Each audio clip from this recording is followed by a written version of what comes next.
Hey, Mega Moms, Jessica Hensley here, and I am joined by my right-hand woman, ML Craig.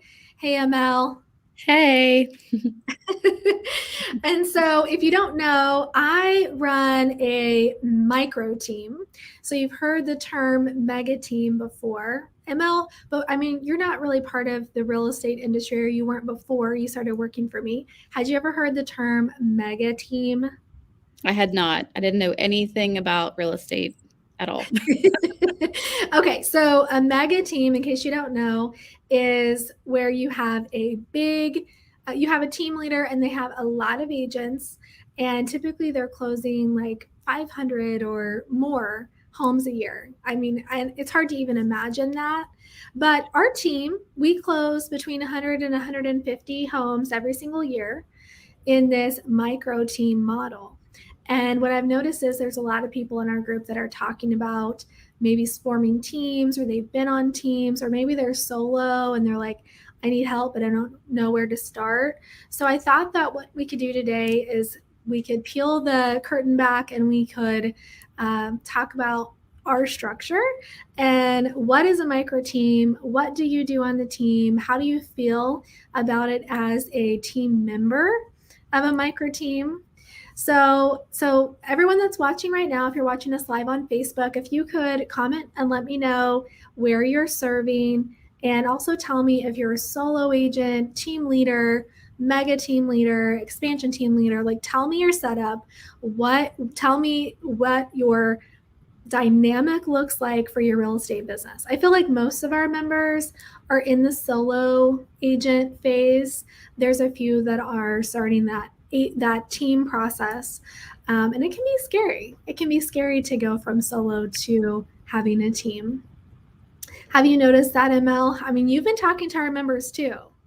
I have. I mean, it's definitely scary to, I think, start a team because you're so used to doing things a certain way and doing those things on your own that it's kind of frustrating if you bring in new team members that are just not doing things the way that you're accustomed to or they want to change things. It can be scary.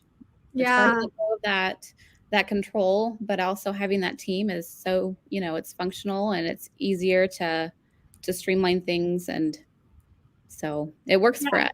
it does work for us. So I have had both experiences. I've been a solo agent. I was a solo agent for the first 11 years of my career. And I tried a few times to bring on an assistant. So my first hire was actually my sister, Jennifer, whenever um, I was 18 and I got my license. And I'm like, I need an assistant. So I hired my 16-year-old sister. So I Awesome. think it's always been in me. I knew that I wanted leverage. I knew that I knew what I was good at and what I'm not good at. Mhm. But that, you know, that was I was too young. I didn't have my system set up. It just didn't work out. So yeah, so then we have started our brokerage, and I hired an assistant there, was able to close a ton of houses that year in 2015. And then I've had a couple different team models. So when I started the brokerage, I hired several agents. I think at our height, we had like 10 or 11 agents. And it was definitely that brokerage type team, quote unquote, where each agent did their own things. We sent them leads, but I was still responsible for my own production. And what I found was I was really spread thin. I had to do pretty much everything, or I had to be very hands on for what I was asking somebody to help me with. And so fast forward to today, we have one full time person, which is ML. And I hesitate to say your title because you kind of wear multiple hats on our team. So, why don't you share what is it that you do for the Heritage Homes team? I mean, I really think, I mean, office manager has, like you said, that I wear many hats, but I just do wherever I'm needed is where I'm going to go. And I mean, starting off, I didn't have all the experience that I feel like maybe I should have had, but you've taught me the systems, and now, I mean, I'm doing sales and marketing. I didn't have experience in that, but you've really taught me what that position takes. So office manager is really what I go with. I Yeah. just do whatever I'm needed I'm wherever I'm needed for the team, for Jessica. I do leads management. Um, I do admin stuff, or I mean, really, whatever is needed for the team is where I'm going to be. But I would say leads is going to be one of the biggest things that I do, because that brings in a lot for our agents as well. Yeah. So Yeah, just and so your position has definitely evolved over time. So for when you were first hired, we first had you actually working for Mega Moms. mhm, And then you came over and you were a property manager. You handled all of the property management side for us. yes, And then you started doing some marketing, I believe. Um, and then you started doing the ISA work, which is basically where ML sits. So if you think about it, ladies, the way a micro team works is the team leader is the one that's doing most of the production. So the team leader, you can also refer to them as like the rainmaker. A lot of people in this industry uh, relate to that term and understand what that means. It's basically the person that has most of the experience, most of the sales. They have the past clients. They have the phone calls that are coming in where people just want to list or just want to buy. So they have a lot of organic business.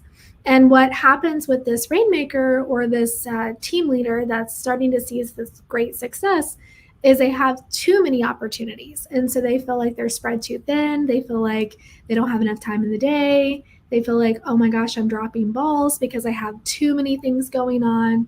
And so in the micro team model, the first thing you do is you outline your organization.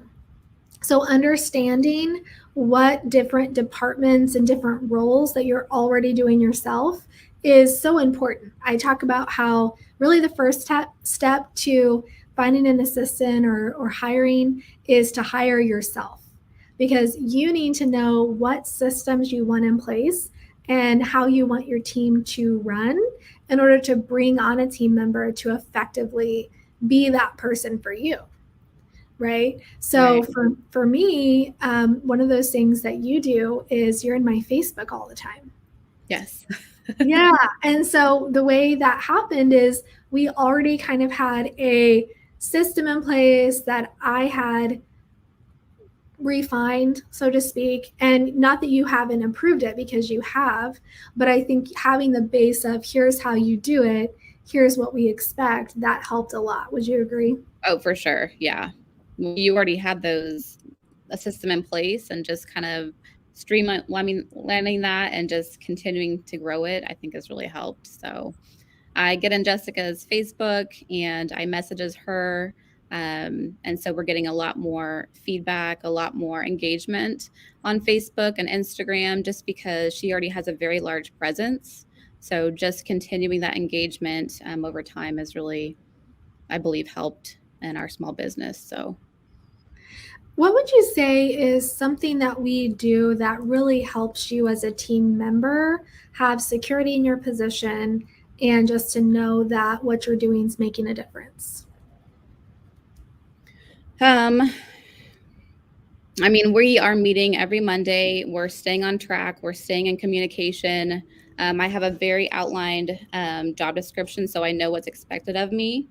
If we need to go back and review anything, I mean, we're meeting and we're just communicating what really truly needs to be happening to grow our team, our small team, and just knowing what your outline is and what your parameters are. I feel like is the best way Yeah. to answer that. So, Yeah, totally. I was kind of thinking the same thing. I think the game changer for us was when we started implementing our weekly what we call level 10 meetings.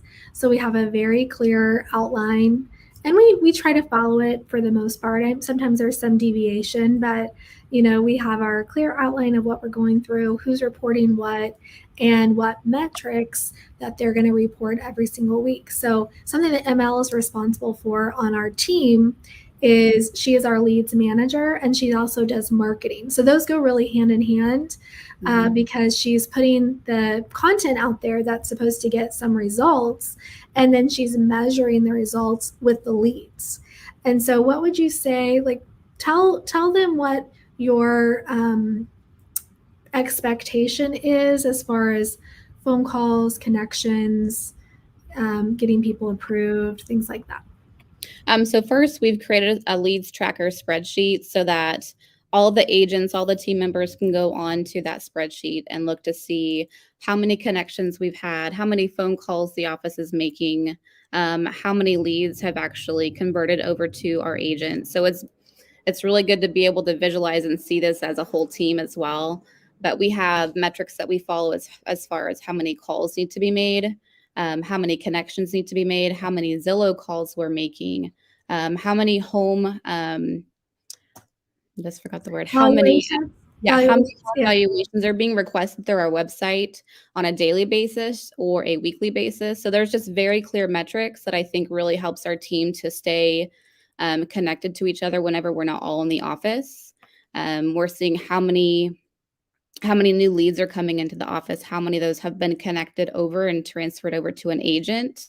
And so looking back at that spreadsheet that we've created, last week or last month, we can just see how much growth there is and how much more potential and growth there is as well, just by that simple spreadsheet. So Yeah, I mean, tracking numbers is so important. So ML reports, like she said, how many attempts she has. So like she has to make calls where obviously people don't answer or maybe they hang up. So we have her track like how many people does she try to call that are check-ins on our website or past leads and follow-ups and things like that. And then she's reporting how many people she spoke with. So, how many did she have an actual conversation with? And then, how many did she connect to myself or the agents? We have 2 agents besides myself that work on the team. And that's mainly because those were positions we already had. So we kept them on. Now those 2 agents do things for me in the team. So one of them is my showing agent and the other one is my listing coordinator. And they can both get their own business. They both handle like overflow leads on our team. But as far as for me, what they do for when I say team, I mean like my business. Angela shows houses for my buyers, and we're in a group message. She's aware of any showing requests that comes. She has to send them new properties that match their search pretty much weekly. She's helping me remain in contact with these people. So this is how I'm able to sell 100 homes a year with this setup working less than 20 hours a week. And I know that because of my team, they get my clients get amazing service and they get consistent service because of this setup that we have. And so the other one, listing coordinator, she handles everything from paperwork to showing requests to feedback to getting it on the MLS. And so where I get to exist in my team as a micro team leader is where I love, which is I love to win the business, which means going on that buyer consultation, listing consultation, and then I also love to negotiate. So I love to write contracts and I love to help my clients be in the best position to win with their offer and to accomplish their goal. Beyond that, I have help, and I'm not going to say I never show a house. Me and Angela kind of have a 70-30 thing going on. So I'm going to show about 30% of the time. She shows about 70% of the time. But she gets paid regardless if she's showed that house because I count on her to set up the showing request. I count on her to stay in contact with the client. And so she's fully bought in with all of my buyers. My listing coordinator gets paid regardless if it sells because she's fully bought in with my listings. So I think that there was a few things that we did to just make sure the whole team was totally bought in to this process. yeah. So, I mean, feel free, people that are watching right now, ladies that are watching right now, if you have specific questions about our team. But I'm going to ask some hard questions now, ML. I think that people love to hear how it's successful, how things are going really well. But it's not always sunshine and rainbows, right? So, what are some obstacles that we've came across as a team? Biggest obstacles that we've overcome and like ways we figured out around those issues? I would say the biggest thing for us is not only just having our weekly L10 meeting, that we've done that for quite a while now, but really sticking to our level 10 and going over what's working, what's not working, what's broken, what's missing, and really just targeting those each week. But also, we have our annual team meeting as well, where we can really just hash everything out. What is truly, benefiting us now? What's going to be benefiting us in the next year? Um, what is our goal, individual goals? What is our micro team goal? Just really, our team just works really well together. And by having these um, annual meetings and weekly meetings, I feel like that really allows us to just get everything in line with each other. And I feel like that's really benefited us as a team because we're more like a family We by doing. really are. Yeah, and I feel like we've had to kind of find the right people for each role. Mhm. And one thing that I think has really helped is the communication for sure.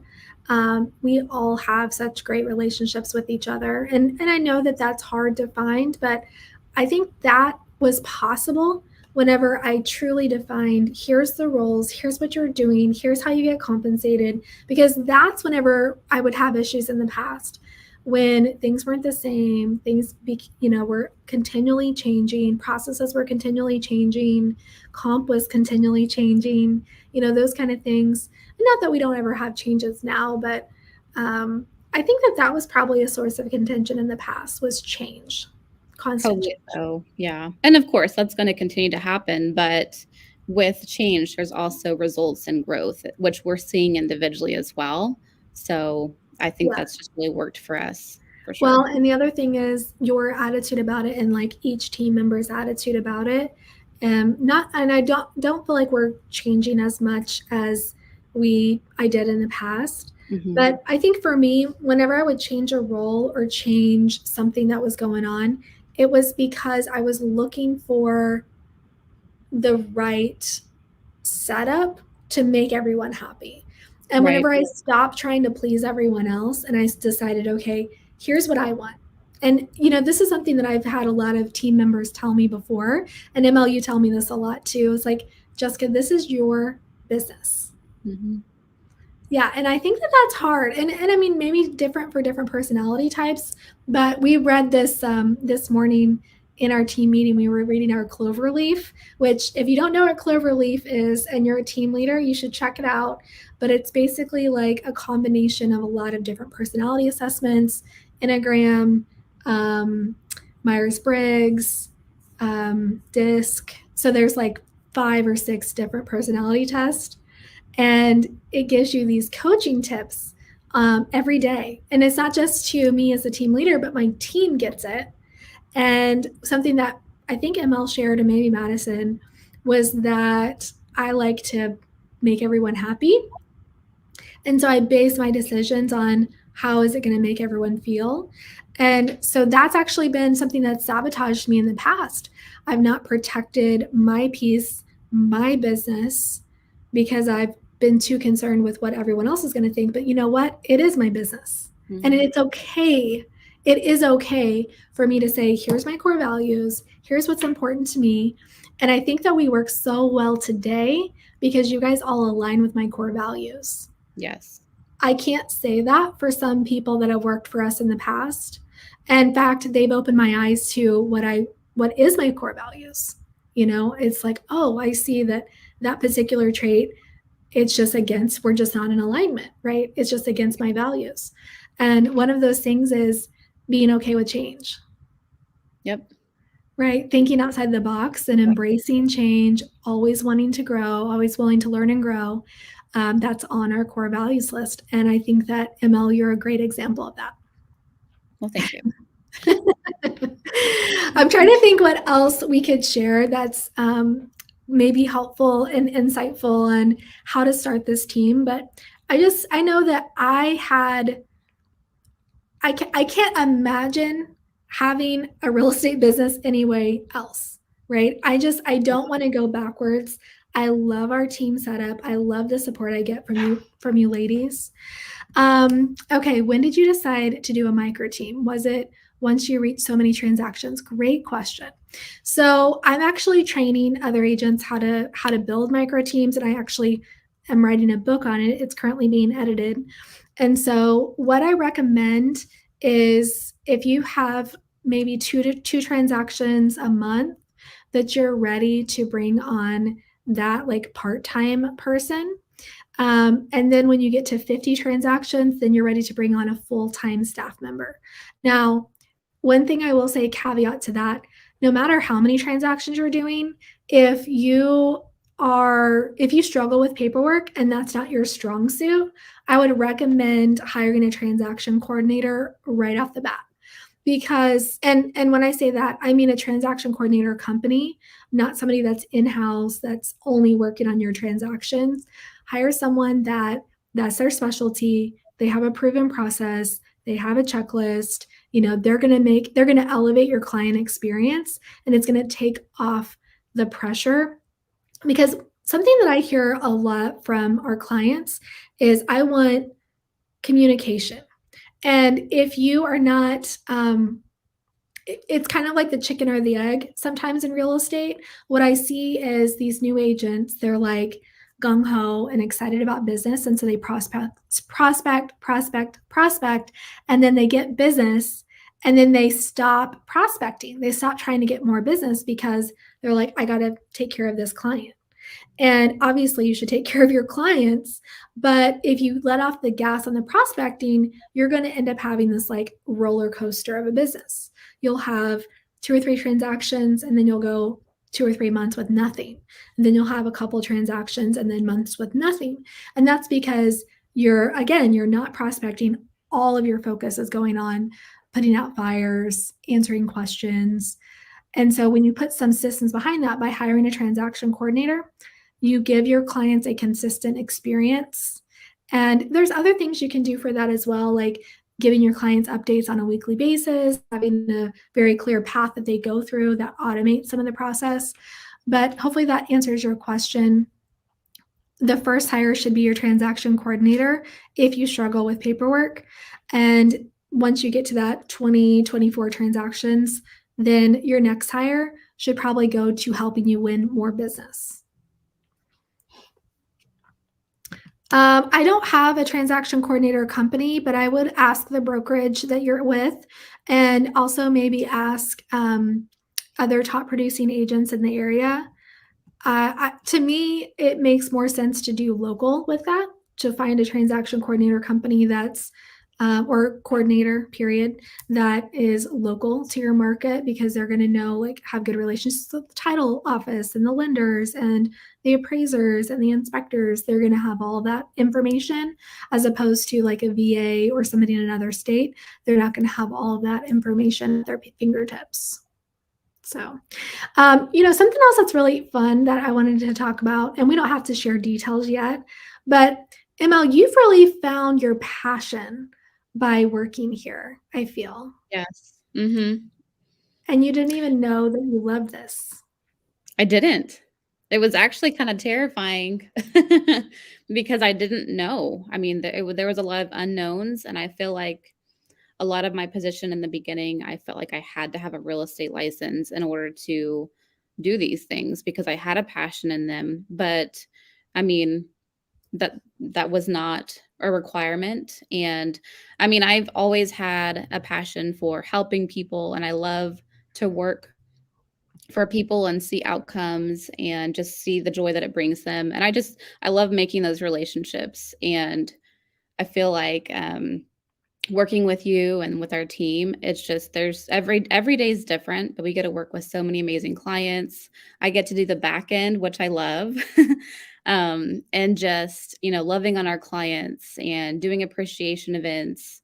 It's just something that I truly enjoy. And I'm 32. It's taken 20 years for me to actually come to work and love what I do. Like, I truly enjoy what I get to do each day. And that was really hard for me to wake up in the mornings and be like, "Ugh, I've got to go to work. This is just a requirement now that I'm adulting, and I truly just love what I get to do, and I'm just very grateful that I got to meet you and Mega Moms and come on with the team 2 years ago, and it's just really changed me and my family's life for sure. Yeah. And I hear a lot of people say, like, I just need to find an ML, or I just need to find, somebody on your team. Like, Jessica, you lucked out because they don't exist, but actually they do. I mean, seriously, ladies, like I believe that ML came into my life because I was ready to receive you. And not that it's always been perfect, but I think that, had you came to work for me 5 years ago, it probably wouldn't have been the same experience. So tell me, if somebody's asking, how do I find an ML? I think a couple things to share with them is, one, what are your personality traits, and then what makes you really love the work you're doing, and then what makes you feel empowered and appreciated here at our office. Because if there's somebody out there that maybe they already have a team member and they're like, we don't have that dynamic, we don't have that relationship, what is something they could do differently? So, first off, describe you. Describe what makes you tick in this job, and then what could they do to find someone like you? Well, like I said, I'm a very behind the scenes person, so I feel like with what my role has come to, a lot of that can be behind the scenes, where I'm still getting the interaction with our team and our clients, our vendors, our community. I love to love on people. I love to give out compliments, and sometimes that's too much for people. I can be too much for people, but because I'm more behind the scenes and I get to help create these dynamics from a text message or a phone call, I still get to do those things that I absolutely love. Um, What I about think DISC? Because so you're an ISA, which mhm, in case somebody doesn't know, that's an inside sales agent. So she handles like inbound calls. She doesn't speak, talk about real estate. She's literally just making someone feel loved and appreciated and like we want their business. mhm, And then she connects them to their next step. So that next step could be a lender if they're not approved, or it's to me or one of the two agents that work with us, and then we take over the real estate stuff. So you're just like that first impression, which yeah. is so important. And I think a lot of people would assume that that needs to be a high I, which is a very people person. What is your personality type? I'm actually not exactly sure what it is on Cloverleaf. That is a great question. I can pull it Uh, up. okay, Yeah. yeah, let's pull it up and see. Okay. But It's if you, without that, how would you describe yourself? Are you a people person, extrovert? um is there an in between introvert and extrovert? Because that's what I am. So if I'm around people, I'm definitely more of an extrovert, but when I'm behind the scenes or on phone calls, I'm very bubbly and very friendly, but in a very calm demeanor. I'm not like in your face. I'm very approachable, I would say, on a phone call. I'm not salesy whatsoever. I just make that very first connection. I'm informing them who I'm working with, who I'm working for, so they know that right off the bat. But I think just my calm demeanor, my bubbly personality, and I'm making that conversation about them and not myself. That's been a huge game changer because they want to talk about them, what they Mhm. want, and I think that's just making it about somebody else. I make everything about everybody else. It's never about me, and I think that's kind of a key point there. Yeah, that's actually so true. And it's hard. It's not natural, right? We wanna talk about ourselves. I'm gonna share my screen and show you what ML looks like on our uh, on our Cloverleaf, and hopefully this is okay, ML. So she is scoring for under the disc. She's scoring 92 for S, which is that steadiness, calmness, like she said, very very sweet. And then she's a 62 I, which is I is it says influence, but they're the people person. They're the one that they are. It's easy to make connections with people. They feel comfortable in conversations. And then a C is 58, and that's more of like analytical, detail oriented. And then D is 12. And D is like the dominant, the driver. And what's really perfect about this ML is like, look where we are. Yes. Yeah. So we're like opposite sides. So I think that that's a good takeaway is Mhm.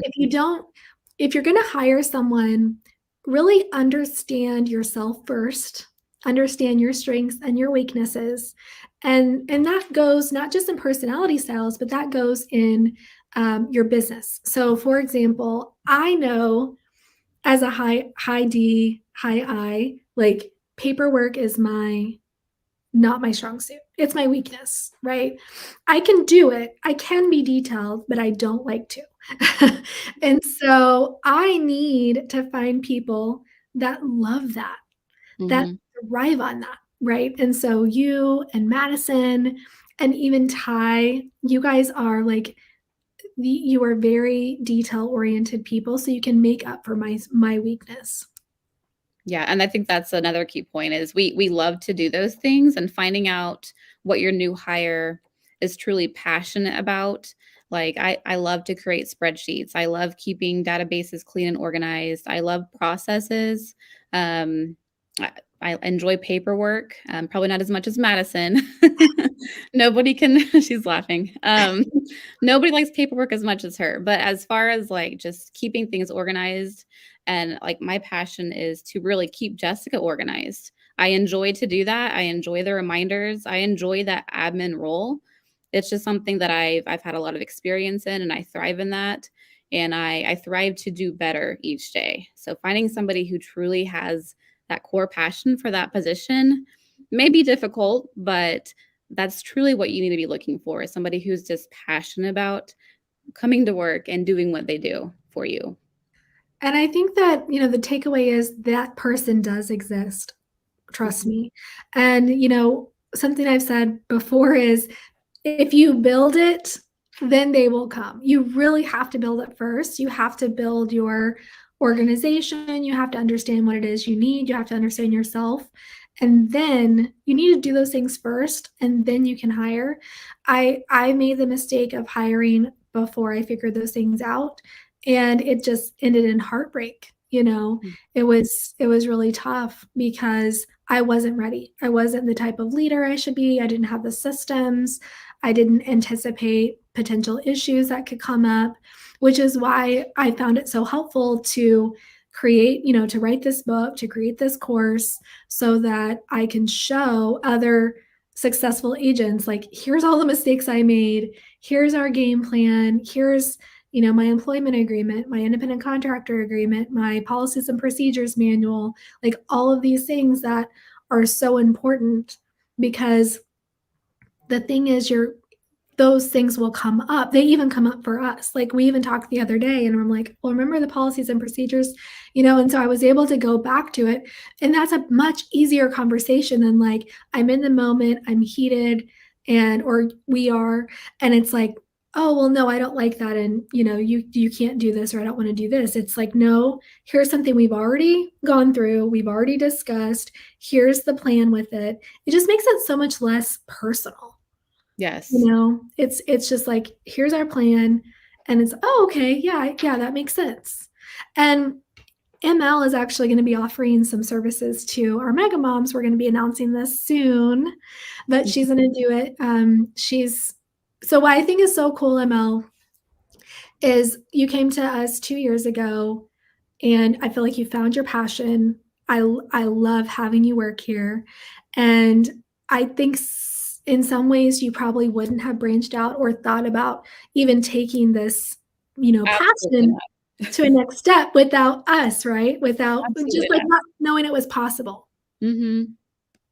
No, I had no passion or desire to do any of that until I came on with Mega Moms. I saw what you guys were teaching and the results and your passion for what you do. And no, had you asked me 2 years ago if I would even remotely think about these services that I'm offering and having confidence to do it, I feel like in the last 2 years, my confidence has just boosted. I mean, 1,000%. I did not have confidence when I came on with you guys, and the things that you've taught me And even just the small things that I've learned and I've grown from, mistakes I've made, things I've learned by example, by the other mega moms. I mean, it's just very impactful. So I'm definitely excited. I'm excited too. And I think it's important as a leader when you bring on people, because if you bring on talent, right, you bring on these amazing people that fit your criteria, they excel and exceed your expectations, that we as leaders need to empower them to grow. And, ML, that's one thing you and I've discussed at length. Like, my heart is always, what can we do to reach our goals? Like, what's your next goal? And I don't know, did you have goals before you came here? I Like, mean, real? Yeah. I think we all have goals, but I don't think we actually realize what those goals are until we've hit a certain goal. And I think for me, I had never been able to hit a goal of being happy. And that's, I mean, in all aspects of my life, I think at that time, because I just was in a really bad place in my life. And it was definitely a God thing that put me where I was at that time.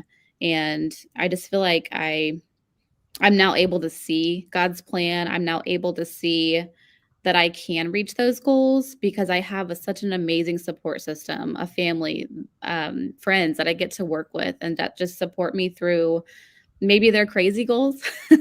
But the fact that I'm not being told, like, you can't do that. There's no way that you can do this, without my help or Mhm. just having somebody who just supports me along my way with my dreams, my visions, and having you and our team, our team of mega moms just has been super, super impactful. Yeah.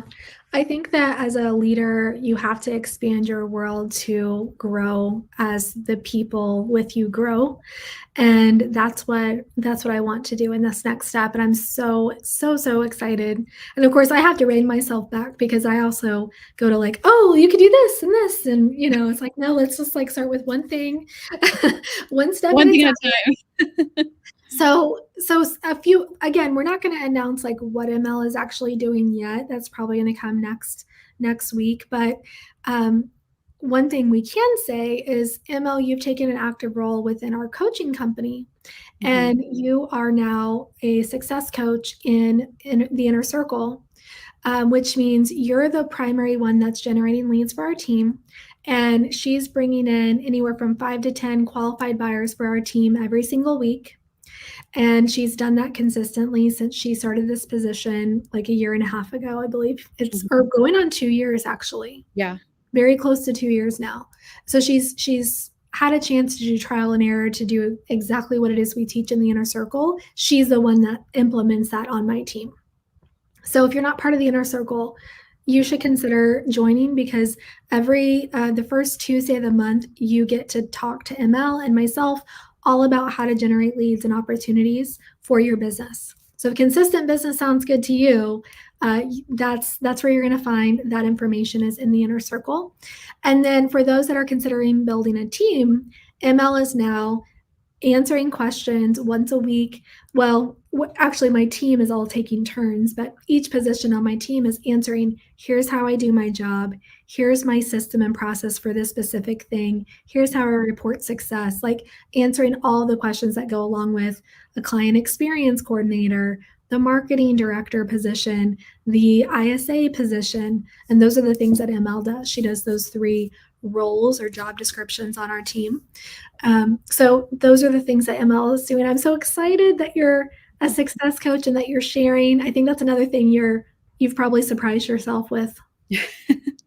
Yes, I remember the very first time you had asked me to do a live with you, and I think I was, like, frozen and, like, I had a heart attack for about 2 weeks because I was preparing for it, and I mean, I cannot emphasize how much of a backstage person I am. I don't like to be in the front and center. I don't do well with that. But in the last, over the last 2 years, I have been able to come on and do podcasts with Jessica or go to live trainings where people are actually asking me specific questions. And I would never have been able to do that 2 years ago. There's just no way. I literally, like, mini heart attack. Well, and so that's interesting because I'm telling everyone right now this person's out there, but I think that you feel like you've grown into the position. Mhm. So what did you learn that is okay to learn on the job, right? Like, because again, you told me I didn't have prior marketing experience. We kind of slowly discovered some of your talents. Um, so how can they find that right person and then nurture them along the way and make them feel empowered to do their job? I mean, ultimately, it just comes down to somebody who is a doer, somebody who is a giver of their time. I spent countless nights training. If I was told to do something and I wasn't exactly sure how to do it, I want to do it to the utmost best level that I possibly can. So that means watching YouTube videos, TikToks, asking the coaches, asking Jessica for help, asking, you know, group members like on our Facebook page, but taking time to train myself on how to actually do it is the best way to learn those things. But being a giver and being a doer has, I mean, that's a big part of it as well. Because Well, I that's a want quality they should look at. I kind of say sometimes like a core value should be Google it, to. right? Because I will say you're really good at that. Like, in fact, even seeing like your Cloverleaf videos that come through or emails that come through, Uh-huh. you're one that you're going to go try to do all the research before you come and ask me. And Mhm. that's such a great fit for me because somebody that asks me like the same thing 20 times is probably not a great fit for my team. And I recognize that. Yes. And I probably was there at the beginning, but also I don't know how long we've had Cloverleaf, but I love like, I wake up in the morning and I probably should do something else, but the very first thing I do when I wake up is go to my email, check my Cloverleaf, and then I think about it and I'm like, "Does that relate to me?" Or, "Did I respond to this person on my team appropriately? Did it make them feel bad?" Like, that really bogs me down. Where I've said some things that probably came across very rude to somebody, and I'm reading my cloverleaf that comes in each morning, and it's telling me this is the best way to approach this person with the conversation. Or if you have conflict with this person, this is the best way to just sit down and just this is how you're going to interact with this person. This is how they're going to respond. So definitely Team Cloverleaf. Yeah, I think we're gonna try to interview them soon. I talked to somebody that helped them create it, so yeah, that's on my to-do list. Awesome. Yeah. So, I mean, I think the big takeaway here is, first of all, it is possible to have a micro team and to be more profitable and sustainable and have a consistent experience for your clients long term. And the second thing is, find help on how to build that system, whether it be with me or with another coach. But it's really important to lay it out before you start the process and not to try to hire and then wing it. You're just going to have so much heartbreak and problems that come up from that. So I definitely advise like really building out that system and process before you decide to hire, and don't hire another agent first. Like that shouldn't be your first hire. The third thing is when you know what your core values are, and for me, one of those is always be learning and growing, and you can all see how ML demonstrates that. That is who she is to her core, and so we share that personal core value, which makes us a great fit. And so that may be different for each one that's watching, each team leader. You're going to have your own set of core values. And again, that's something we can help you discover in our course. But that's going to be key to helping you know that this person's the right fit long term on your team. And then the last thing I will share, I believe the next step in success for the micro team formula is to really be confident in yourself and your systems and your own abilities as a team leader. Because the more confident you are in yourself, the more confident and empowering you will be to your team. It would be really easy to feel threatened by someone wanting to grow and do something different or add something or whatever. But I think because I'm really secure in my role and the value that I bring, ML is empowered to grow and to reach goals that she didn't even realize she had whenever we first met. And I just love you so much, ML. Thank you for being Aw. on here. Well, thanks for having me. This was a little longer than I expected. I apologize. She's like, it's just going to be 30 minutes, right? I think we're going at 40 minutes. So, Sorry, that's all right, fine. everyone. All right, we'll see you next week. Bye. Bye.